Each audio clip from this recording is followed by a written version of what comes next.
बघा विद्यार्थी मित्रांनो, आज आपल्याला 5वी शिष्यवृत्ती यातील विषय मराठी यातील काळ हा घटक अभ्यासायचा आहे।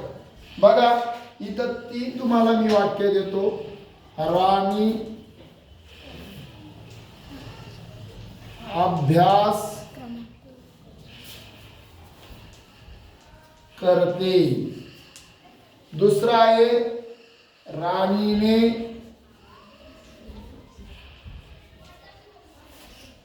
अभ्यास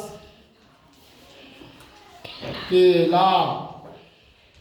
आणि तिसरा वाक्य आहे राणी अभ्यास करणार। आता या 3 वाक्यांमध्ये बघा किंवा करणार किंवा करेल।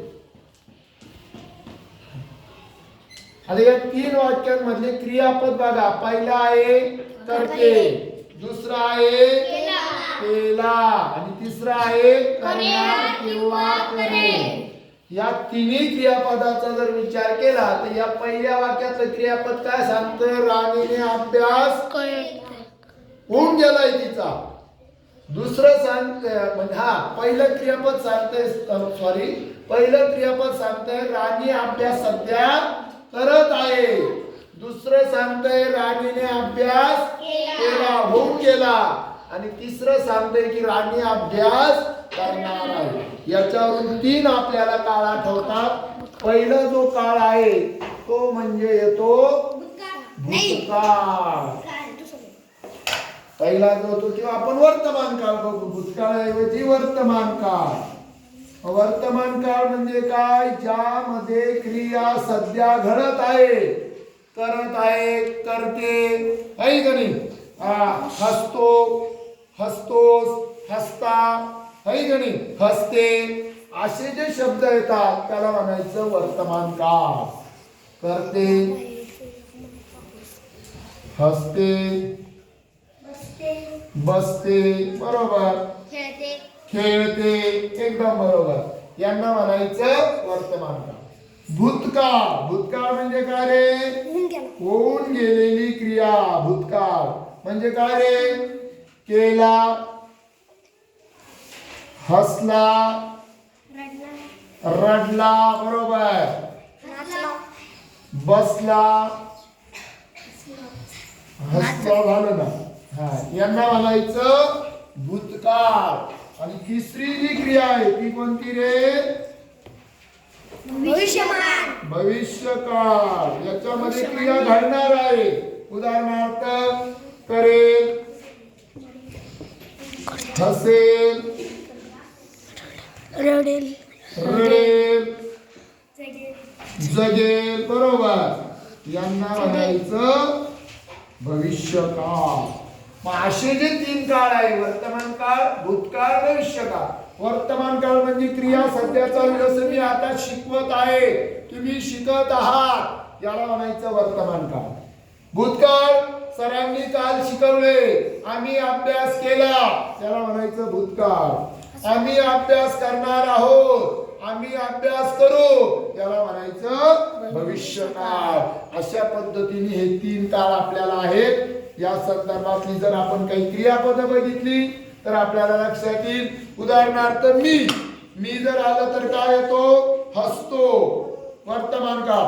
भूतकाळात हसलो आणि भविष्य काळात हसेल। तसं आम्ही आलो तर हसतो,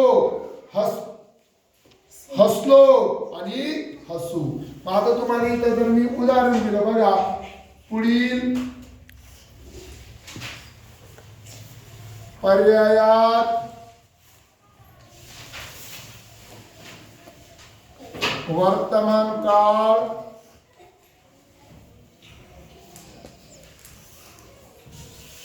शोधा। पहिला पर्याय बसला, दुसरा पर्याय बसेल, तिसरा पर्याय बसतो आणि चौथा पर्याय यापैकी नाही. सांगा याच्यात कोणतं बरोबर आलं मग? पर्याय क्रमांक वर्तमान काळ शोधायचं आपल्याला. बसला, बसेल, बसतो. कोणता आला? बसतो. क्रिया चालू आहे त्याची. बसला म्हणजे तो बसून गेला.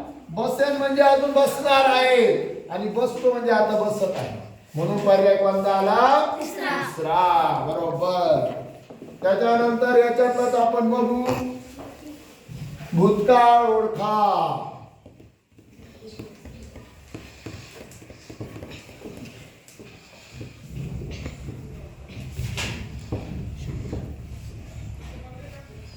रडेल, रडतो, रडला.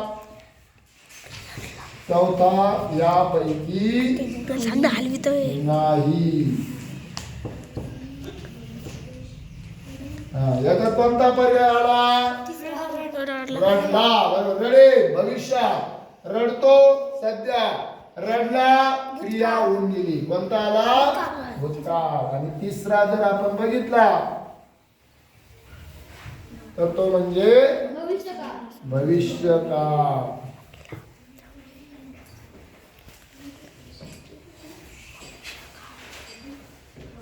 उठला, उठेल, उठतो. आणि चौथा घेऊया आपण यापैकी नाही. सांगा याच्यात कोणता आला भविष्यकाळ? उठला, उठेल, उठतो. उठेल. बरोबर. उठला क्रिया होऊन गेली. उठेल अजून उठणार आहे. उठतो सध्या उठतोय. यापैकी म्हणजे कोणता आला? कळालं मग? वर्तमान म्हणजे क्रिया चालू, भूतकाळ म्हणजे क्रिया होऊन गेली आणि भविष्यकाळ म्हणजे क्रिया होण्याची बाकी.